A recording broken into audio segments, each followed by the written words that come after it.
Hello, Duke fans, and welcome to episode 482 of the Duke Basketball Report podcast. It is Sunday, January 29th, 2023, and Duke now owns an absolutely lopsided, out-of-control victory against an ACC opponent. So we are here to talk about it. I am your host for this episode. I am Sam Klein.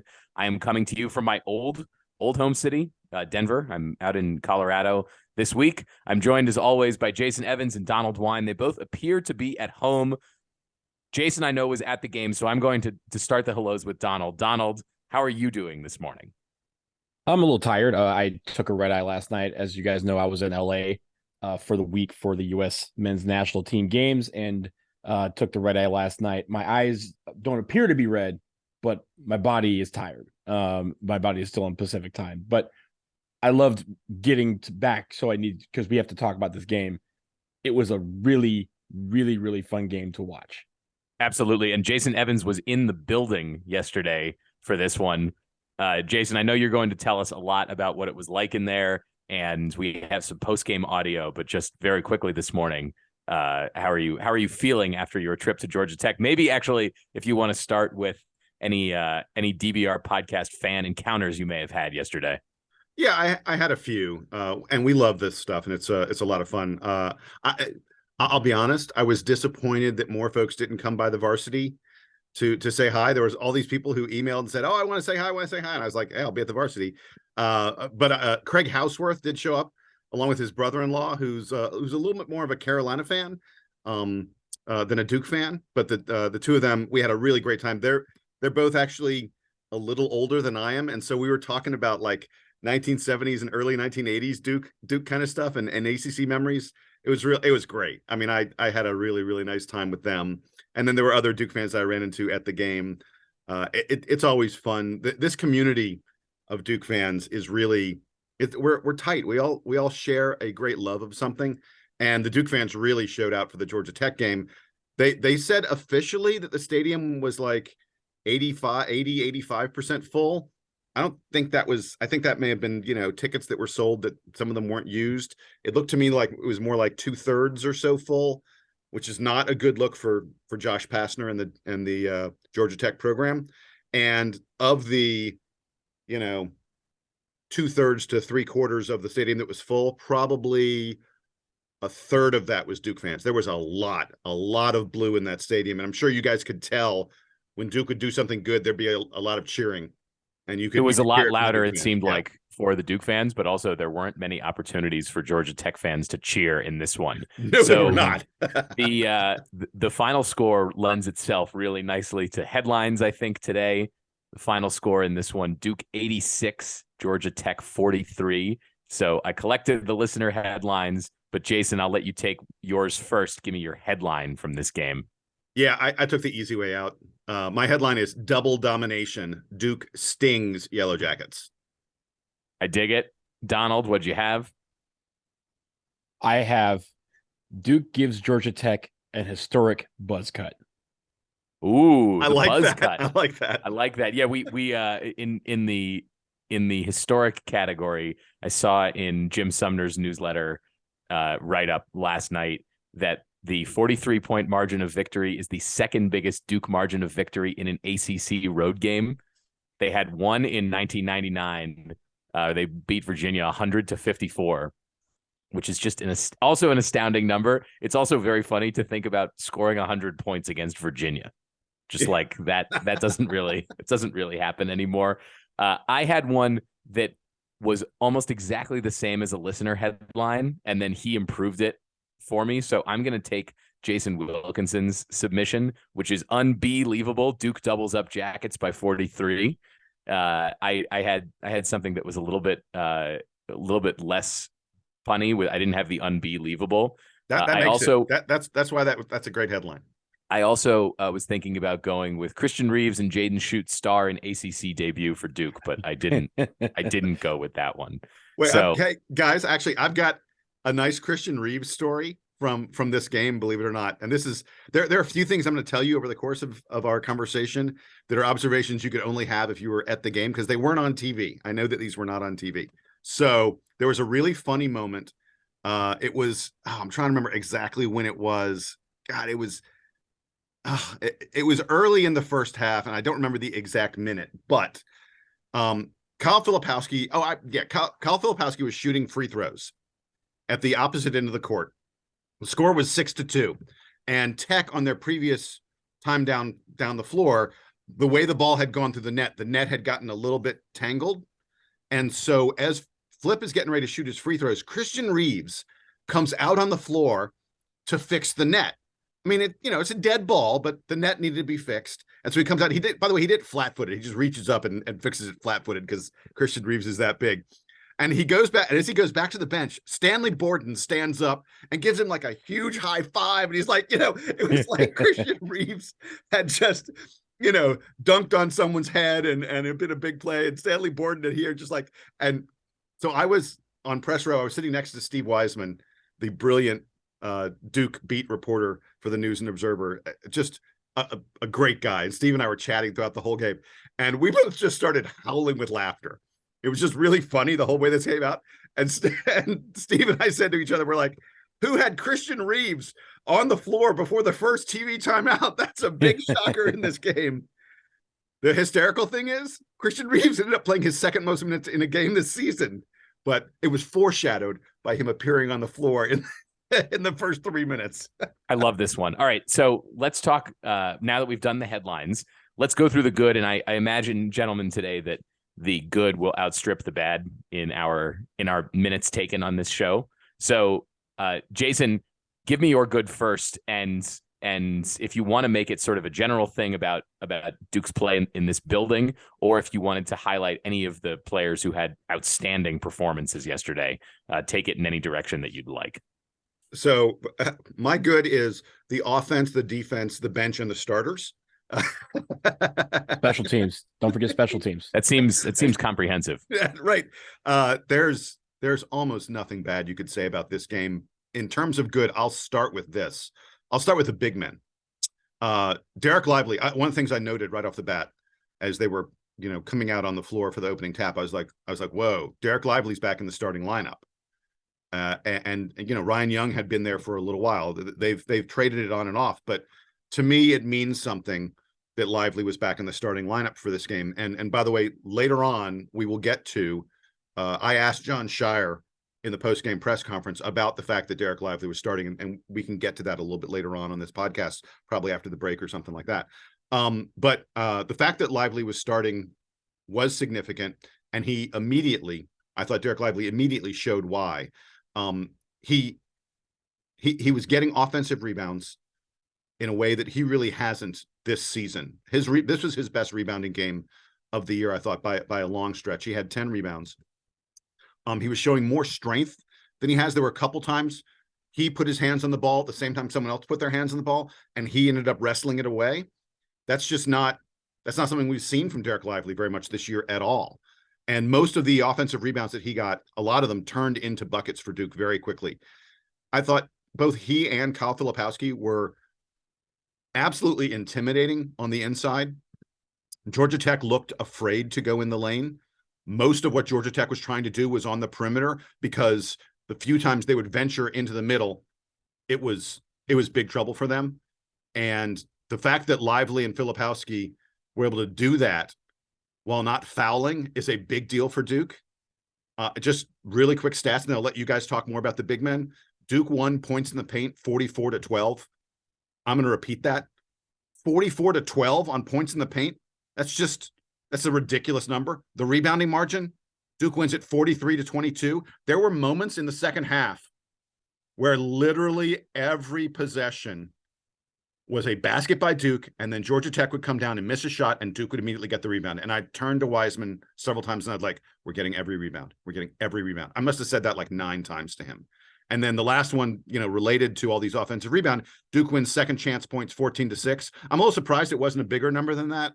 I thought Duke had more second chance points than 14, but boy, I just thought our bigs dominated them. And in the post-game press conference, Josh Pastner, the Georgia Tech coach, must have used the word overwhelming size, and he must have talked about the fact that his team looked small and Duke looked big like literally in the first minute, his opening statement was all, Duke was so much bigger. Duke is so much bigger. We couldn't handle their size. He just said it again and again and again. The other thing about this, Jason, that is so promising to me, I mean, look, we know that Georgia Tech is not the biggest, strongest, toughest team that Duke is going to face in the conference. But the fact that Jon Scheyer inserted Derek Lively into the starting lineup for this game, and when I turned it on, I thought, okay, interesting. We know that Lively it still feels like he's figuring it out. And then he has such a good performance, tells me that whatever Jon Scheyer is seeing in practice is clearly coming out on the floor. Not only was Lively more dominant on the rebounding, but he also looked a lot more comfortable on offense. He makes his first 3-pointer of the season in this game. And generally, he's not like, if he's getting the ball 12 feet from the basket, he's not immediately like just handing it off to somebody to go wait around for the dunks. Not that there weren't dunks. There were plenty of really pretty alley-oops that Derek Lively was on the receiving end yesterday.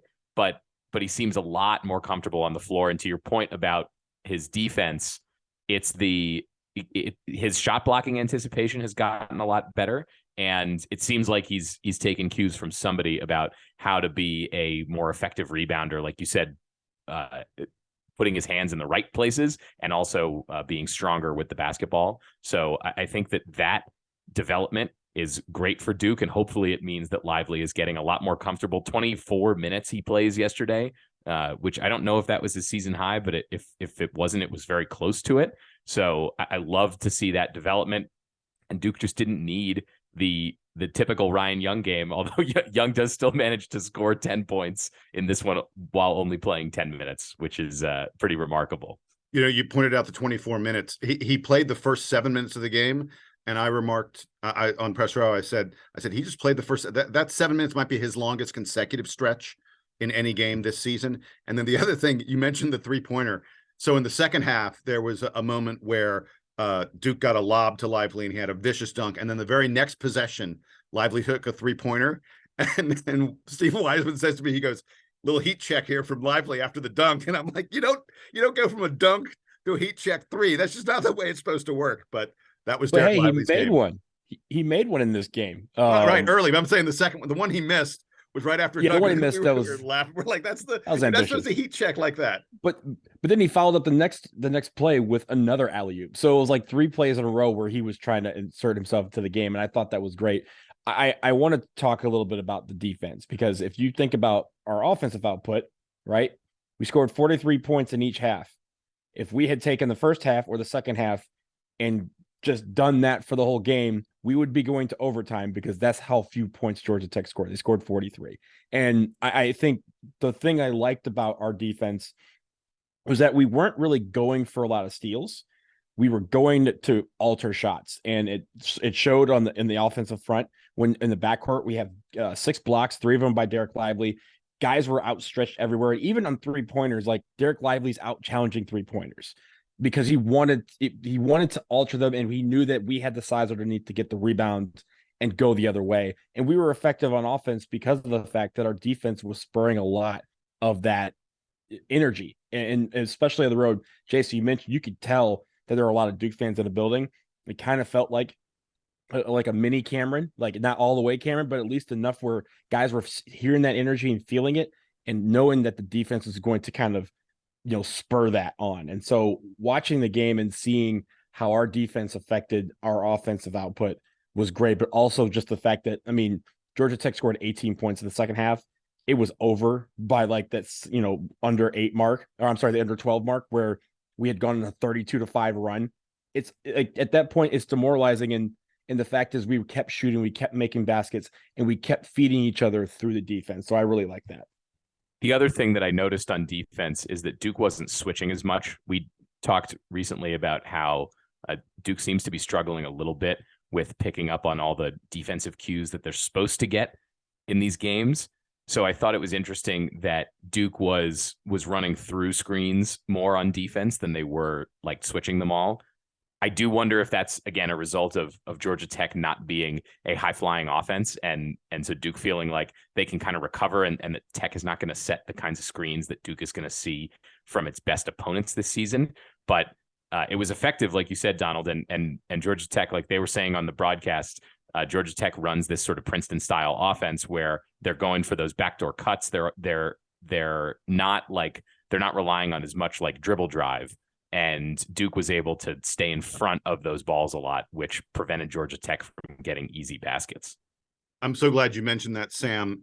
From the vantage in the press box, you're kind of, just so folks know where you are at Georgia Tech when you're in the press box, we're sort of right above the basket that Duke was defending, that Duke was defending in the first half and that Duke was attacking in the second half. So I had a really great view of exactly how Duke was playing defense in the first half. And you could see Georgia Tech trying to backdoor again and again and again. It's really, from that eagle eye kind of view, you can really get a great glimpse of exactly what's happening there. I think better than you see it on TV. And I saw Tech again and again, try and do jab steps, try and set, back screens and stuff so they could get backdoor cuts to get into the lane. Duke's defensive discipline was unbelievably impressive. They stayed with those guys remarkably well. I don't recall, I may have missed it. I don't recall Tech getting a single one of those back doors and making it successful. The other thing was every time they sort of would try it and begin to get close to it, Duke had the bigs who were able to drop back and protect the rim. And like I said earlier, I think Tech was afraid at times of going into the lane and getting to the rim. But I thought Duke's communication was incredibly good on defense. I also just want to shout out one guy. I thought Kyle Filipowski, he's guarding a much smaller player in this game. That's the case for him virtually every game. And it's easy to see that as an advantage. It's a great advantage on offense. On defense, it could be a disadvantage. But Filipowski's ability to move his feet and stay in front of smaller players is just an unbelievable asset for this team. It's something that he's going to be able to translate to the next level of basketball. And it's something that I don't think any of us expected to get from him. There were a number of times in this game where I saw him doing that, and it was really, really impressive. Last really quick thing on the defense, and then I'll wrap it up with that. I noted at one point, Tech had 31 points after 28 minutes of game time. I want to repeat that. Donald, you talked about the 12-minute timeout. They had 31 points through 28 minutes. That is not good. You cannot win that way. And Josh Pastner said in the postgame press conference, he was like, I've told the team many, many times in the ACC, 70 is the amount. You got to get to 70 to win games. Really hard to win games in the 60s. And he looks down at the score sheet in front of the box score and he goes, we didn't even get to 50. Look, if you think about the first part of the game, the very first possession of the game, I know we're going to switch the offense for a little bit, but Jeremy Roach hits a three, comes back down. Georgia Tech has the ball for the first time. And who was it that made the big play? It was Kyle Filipowski swatting something into the third row of the gym. Then we come back down. Roach hits another three. And at that point, it just felt like, okay, if we're going to be doing this all day, then it's going to be a long day for Georgia Tech. Kyle Filipowski was affecting both ends of the court, but it was defense that I was really surprised about how much he influenced the game because, again, he set the tone from the very beginning. I also, as we shift to back to Sam on the offense, I think the one thing I wanted to note is that the ball movement was incredible yesterday. Just having the number of people moving the ball around. There was one sequence where it felt like everybody on the floor touched the ball twice, and it ended up with a 3-pointer. Like those sort of movement plays where, again, it felt like, if you watch hockey, a lot of times you see just guys pass it around on a power play, and all of a sudden it just feels like the defense can't do anything about it. That's what it felt like for Georgia Tech at times. It looked like Georgia Tech was just lost out there because of the fact that we were able to move the ball around on offense and get the shots that we wanted. Even if we didn't make them, which we made a lot of them, we were still able to get, effective shots and play, really effective on offense. And I think that, that's just backbreakers, especially after the fact that when you're going down and you're missing all these shots on defense or on offense for Georgia Tech, they're coming back and giving up every single shot on offense. And I know for them, it was a long day at the office.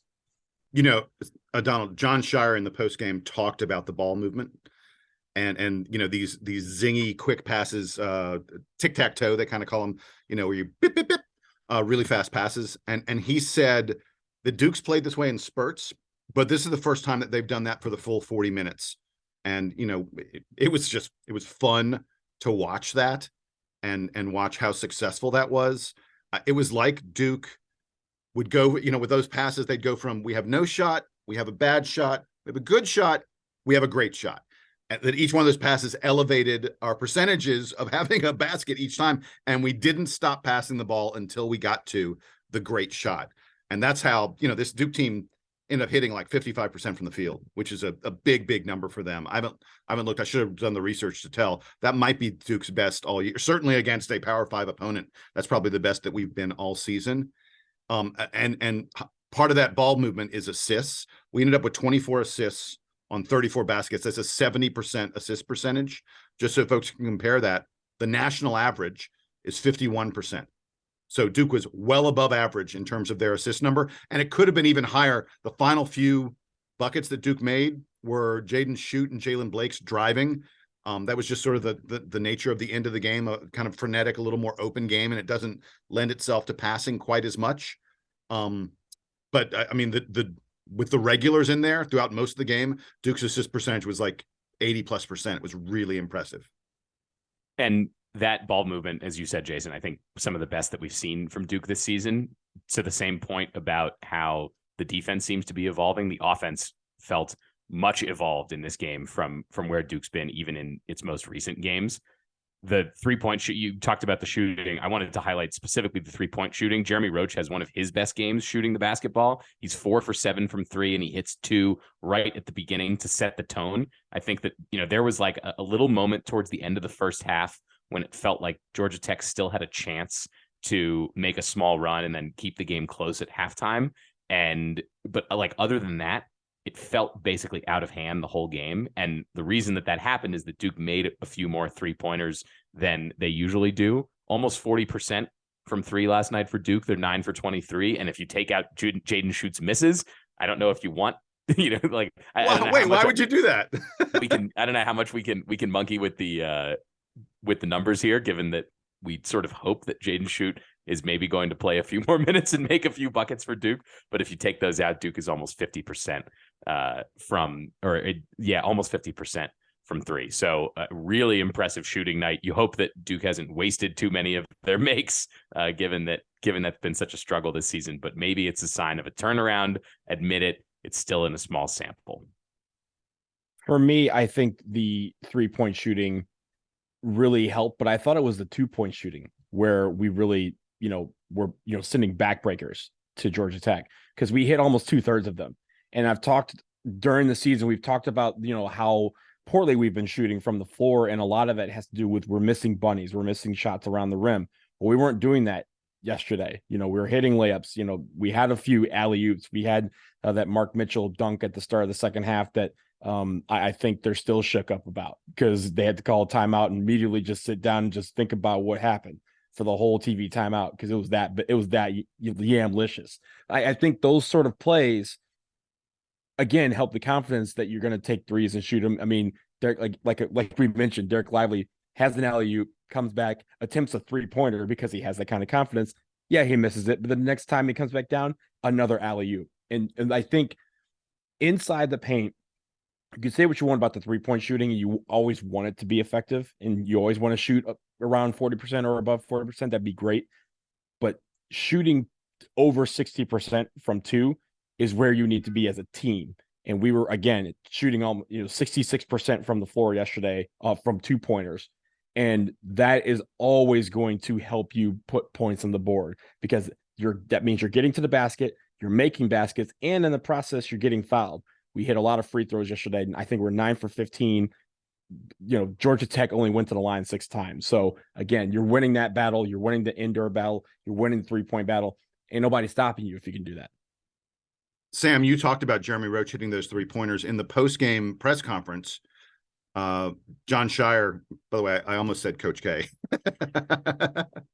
Jon Scheyer. We can talk about him. There's go ahead. Yeah, go ahead. Jason, I think there was a moment last night when Randolph Childress almost mentioned Coach K inadvertently. Like, I think he started talking. He said Mike at one point. Like, he was like, said Mike, yeah, something about Mike, and I could feel him go, "Oh, wait, I'm not supposed to say Mike Krzyzewski anymore." Yeah. So anyway, Jon Scheyer in the post-game press conference. First of all, they brought in Jeremy Roach. Roach was the one player who came in to speak to the media, which is a sign of how much Scheyer thought Roach played really, really well. But Scheyer said something fascinating, which I think people need to hear. He said that early in the year, there was no one to make Jeremy Roach better. And that recently, and especially in this game, Tyreese Proctor was there to make Jeremy Roach better. And that having someone else handling the ball, doing distributing, looking for him, makes Jeremy Roach into a better player. I thought that was fascinating. And we should talk for a moment about Proctor's game, because I thought he had an outstanding contest. He had 2 early assists to Jeremy Roach for 3-pointers that opened up the game for Duke. And, I thought he made great passes both times to find Roach for a wide open 3. When you hit early threes and then you start, and that opens things up, and then you start going inside and having that passing that we talked about, getting, buckets in the lane around the basket. And then you sprinkle in some offensive rebounds because Lively was doing such a great job of that. Well, that's how you score 86 points. It's, not a tough formula to figure out. But I really thought Proctor was in complete control in this game. He was making 6 passes just all over the floor. I can't even count how many times Steve Wiseman and I said to each other, God, that was a beautiful pass. Oh, that was just a great pass. Proctor ends the game with 8 assists and 0 turnovers. I mean, marinate on that for a moment. I'll take that from my point guard anytime. That's a really great. There was a moment. So he was at 8 assists and 0 turnovers, and it was late in the game. He was about to come out and he tried a pass. I want to say it was to Ryan Young. I forget who it was to. It got deflected. And I was like, oh no, this is going to be his first turnover. And there was like a scramble for the ball. The ball ended up going out of bounds and Duke ended up retaining possession. I went, nope, no turnover. Yay. But that was like the only mistake that Tyreese Proctor made in this entire game. That was the second game that he's had this year where he's kind of had, a high assist number with no turnover. So good on for him for doing that. Also, just real quick, I know we've done a lot of good. I want to shout out the bench, namely Ryan Young and Jacob Grandison, both at double figures off of the bench, leading to us just absolutely destroying them in bench points. I think the fact that Ryan Young has, went from the starting role in this game to the bench role and still being able to produce, a point a minute, I think is great. And also Jacob Grandison also contributing. I want to shout him out because he doesn't, we hadn't had many games this year where Jacob Grandison has provided a lot of scoring output. So I want to shout out him because I thought he played really well in a reserve role off the bench. Guys, let's take a quick break. On the other side, of course, we need to talk about the limited bad from this game. And I do want to talk a bit more about Jaden Schutt, who I think is the subject of the most speculation among Duke fans for guys who basically don't ever get off the bench except in blowouts. So we will be right back.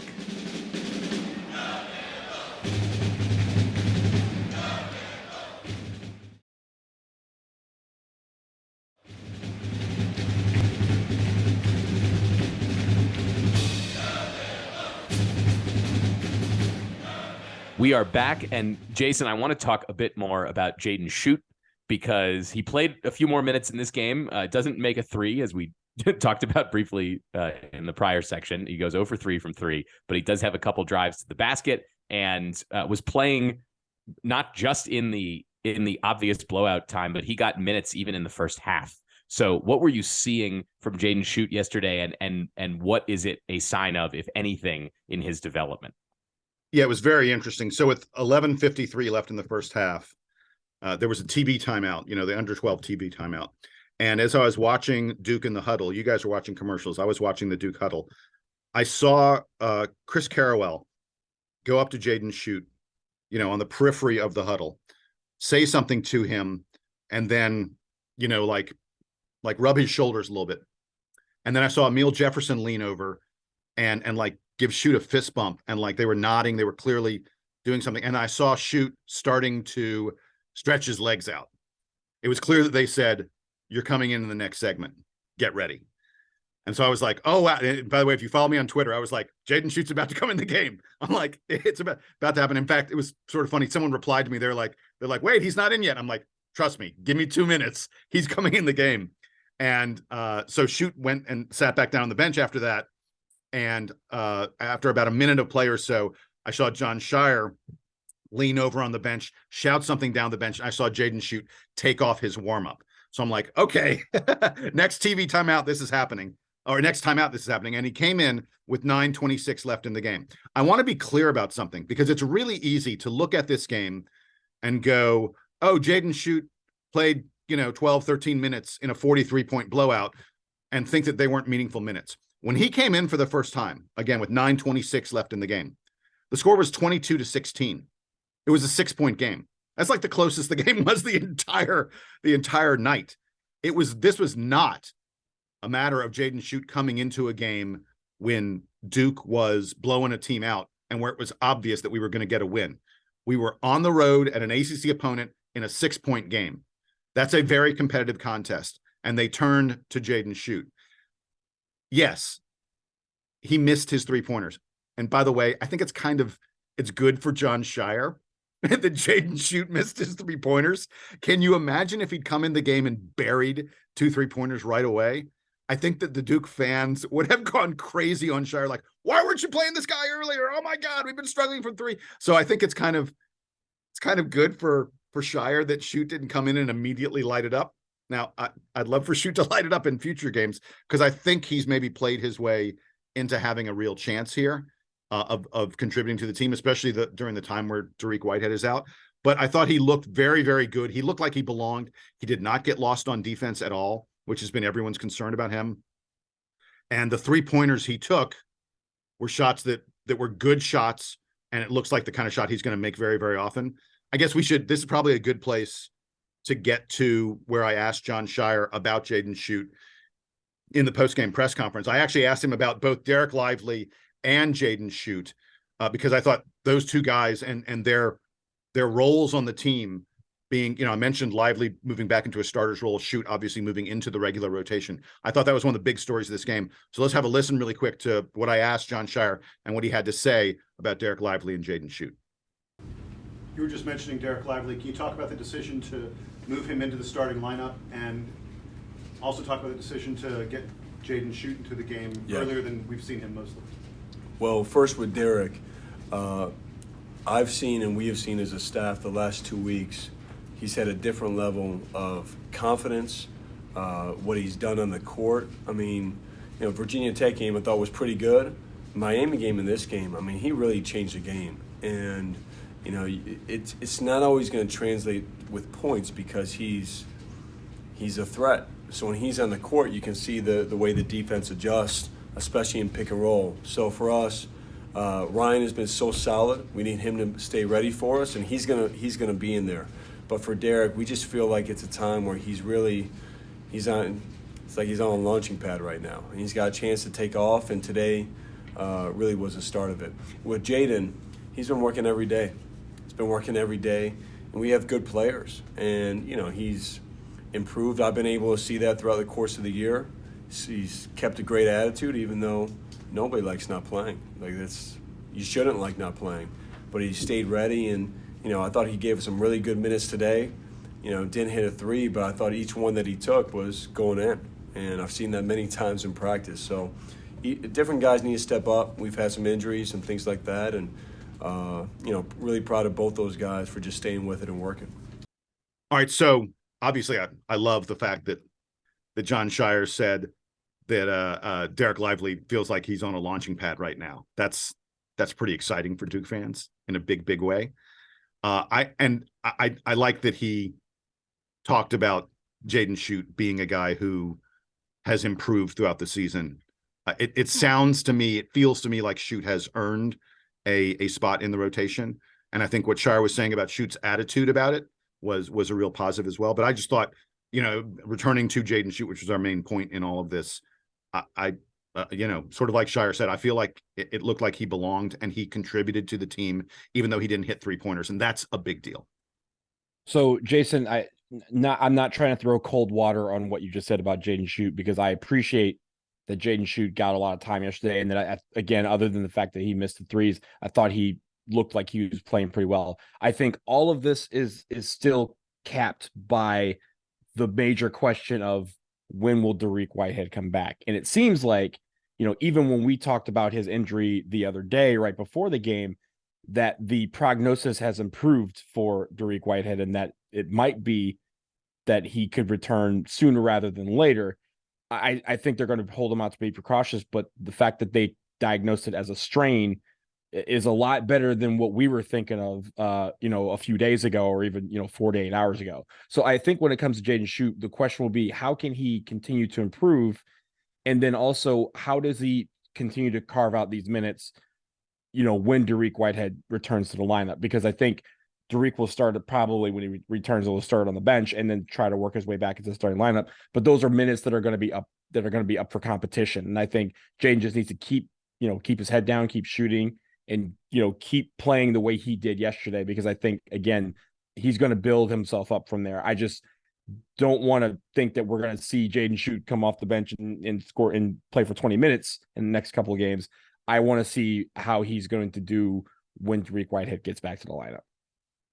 The other unknown here, Donald, is what Jon Scheyer wants his rotation to look like in terms of number of guys that are playing and minutes. We know that Coach K would always try to trim his bench down to maybe one or two guys who are coming off the bench in competitive, important games. It's not clear yet that Scheyer has a philosophy on that. And so, yes, I agree with you that we won't really know the outcome of the Jaden Schutt development story while Whitehead is out. That being said, even with other guys hurt, and I know that, Roach and Lively are not really directly stand-ins for Jaden Schutt. They obviously play different positions, but it's not like Schutt was getting a lot of minutes even in the other injuries that we've had. Jeremy Roach is out for a few games earlier this month. Jaden Schutt doesn't play any meaningful minutes. So I think Jon Scheyer will find minutes for guys that are ready. And what was curious to me is that it happened sort of all at once yesterday, but to what he said to Jason in the postgame, a lot of that is happening out of sight for us. So we don't know yet. And it's possible, depending on how long it takes Whitehead to get back, that we won't really know what Duke's true rotation is until we're right at the end of the regular season or even into the postseason. I do worry that this will sort of feel like a lost opportunity for Duke this year, because injuries have now sapped Duke's ability to click as a team in a way that, like, even if Whitehead comes back in a few weeks, which, by the way, is astounding to me that that's going to happen. But even if that happens, it means that Duke isn't really going to get full strength time with the whole team all together until late February. And it's not, we remember during the Kyrie season that the challenge for Duke wasn't that Kyrie didn't end up coming back healthy. It's that he didn't come back healthy with enough time to reintegrate and figure out how everything was going to work. Yeah, I think when it comes to Schutt, right, like the fact that everything that we're hearing about him is just that we're hearing about him. I think for fans, the one thing that we have is the air of uncertainty, but still the hope and promise, because all we're hearing about is what may or may not be going on during practice. And we want to see that behind, on the floor during games. And I think when it comes to Schutt, I think we're going to see more and more of him over the coming weeks. I just don't know how much we are, but I think at the end of the day, that promise and that hope is what we all kind of hang our hat on and what we cling to, because I think we all think that he can change the game if he can come in and get hot from beyond the arc. I just hope that we get the opportunity to see him continue to develop when all these pieces are together. But he may not be competing for Dariq Whitehead for minutes. It might be he's competing with Jacob Grandison for some of the Jalen Blakes. I think Jalen Blakes is the Jalen Blakes. Yeah. I actually think. Look, I know it's not quite the end of January yet. I feel like we've seen enough to know that Jon Scheyer is not going to shrink his bench in the way that Coach K did. Maybe I'll be proven wrong on that, but it just feels to me like, we're pretty far into the ACC season at this point. Usually Coach K has already gone into shrink mode at this point. And the fact that Scheyer really hasn't says to me that he wants to make more use of the bench. Now, look, part of that may be our personnel this year. It may be that, there aren't guys who it screams to you, this guy must be on the floor every single minute of the game. And that there are 5 or 6 guys who it feels like are just light years ahead of everybody else. It may be that's just the case with this team, and that in future years, Jon Scheyer has teams that have different talent levels like that, and that he adopts more of a Coach K's philosophy of only playing his top, 6.5, 7 players. but it just doesn't. I don't think that's going to happen on this team. And then the last thing I wanted to mention, you guys were talking about Dariq Whitehead. Jon Scheyer in the postgame said, it's worth noting that Whitehead was on the floor with the team.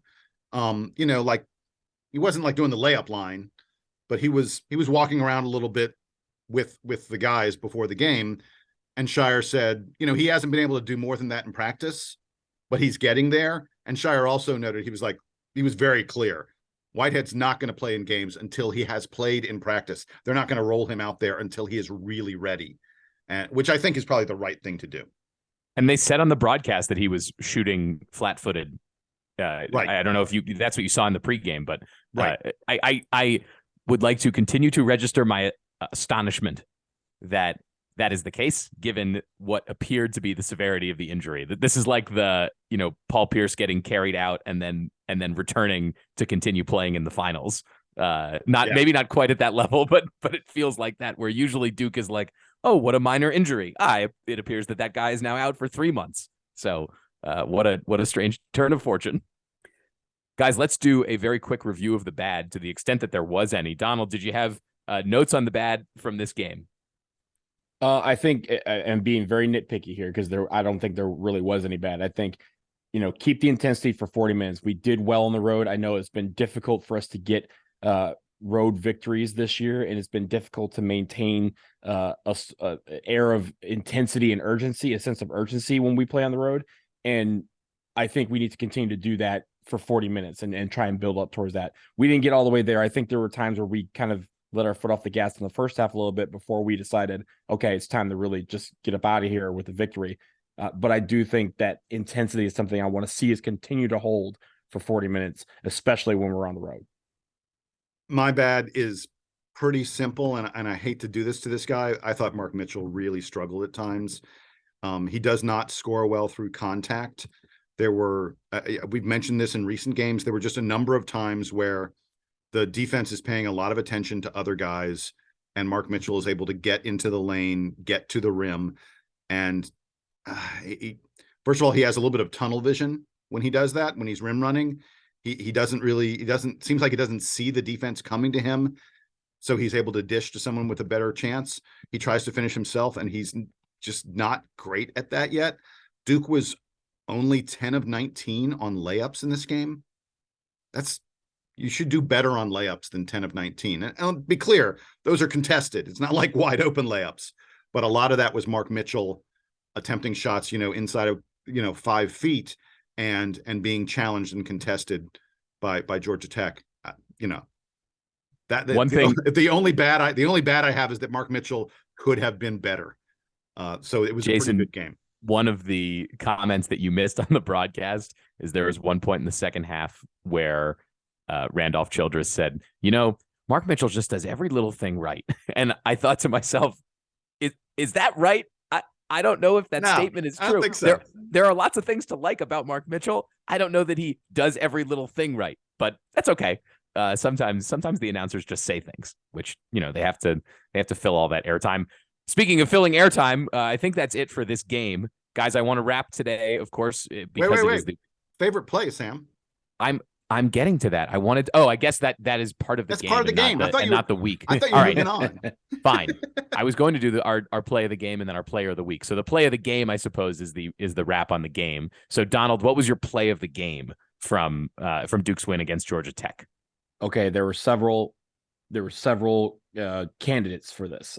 There was the alley-oop from Proctor Lively in the second half that was followed up by another one from Lively 90 seconds I was going to say later. which one? Mark Mitchell had a couple of yams in the second half. Jalen Blakes had the block and the fast break layup for the and one with about 1:45 left in the game. Yeah, by the way, that Jalen Blakes, when you block a three-pointer, take the ball, go down, hit a layup and get fouled and make your own three-pointer, huge play. That would have been play of the game in any game, but we were leading by 40 at the time. No, the reason why that's not the play of the game is because my play of the game is Derek Lively made a three-pointer, ladies and gentlemen. Derek Lively made a three-pointer. That is my play of the game.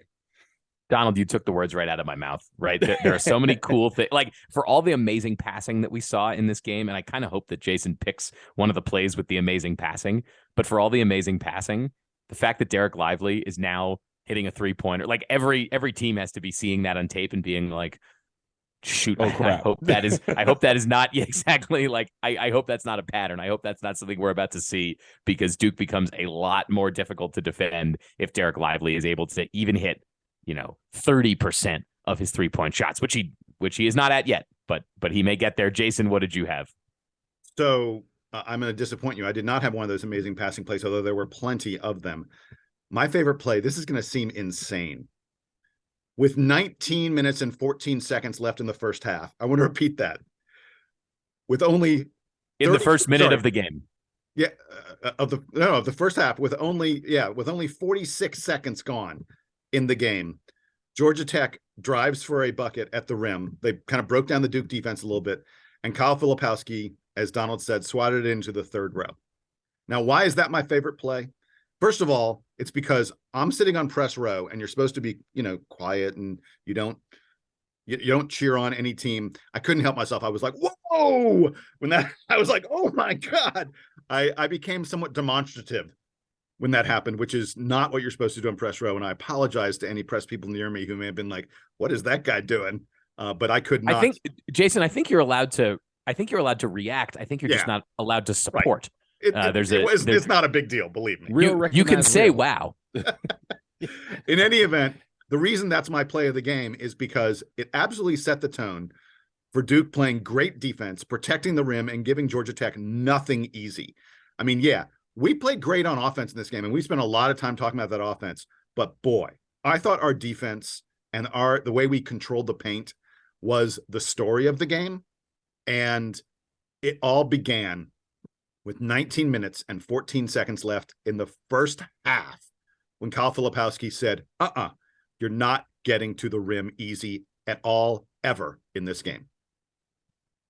So let's do our players of the week now. Duke has one close loss against Virginia Tech, a game in which I think we pointed out a lot of positives in addition to the struggles. Duke has one blowout win against Georgia Tech, one of its biggest wins in program history, especially on the road. So, Jason, give me your player of the week. I think it has to be Kyle Filipowski. He was, we may forget because it was several days ago. He was absurd, ridiculous against Virginia Tech. Remember, that's the game. He has 29 points. He has 10 rebounds. He collected some impressive assists. He wasn't quite as dominant against Georgia Tech, but he was, he was great. He was our leading scorer with 18 points. Very efficient. Did it on 6 of 9 field goal shooting. Only 7 rebounds, which is a small number for him. I think he was letting Derek Lively grab all the rebounds in this game. Blocked a couple shots. I already discussed that first one. He drew 5 fouls, by the way. Like, he got fouled a lot in this game. He was drawing fouls from Georgia Tech. Filipowski has absolutely elevated his game over the past, couple weeks or so. It felt like he'd hit a wall and he was struggling, and he is no longer struggling. I think he is clearly, first of all, he's locked to be ACC Rookie of the Year at this point, and I think he looks like he's probably on the All ACC first team if I had to guess at this point. And I thought he was easily Duke's best player this week, so he's my player of the week. I'll give Derek Lively the play of the game because of the 3-pointer, but I totally agree with you, Jason, that the best player for Duke this week and the best player for Duke this season continues to be Kyle Filipowski. He appears to have busted right through that freshman wall, which he seemed to be hitting early in January, and that is a great sign of development. Like, this is a player now that we don't even really have to worry about game to game. There are moments of greatness from Jeremy Roach, but every game is like, what kind of Jeremy Roach are we going to get? And there are lots of players like that in recent history for Duke. Kyle Filipowski feels about as automatic as any of the recent amazing freshmen.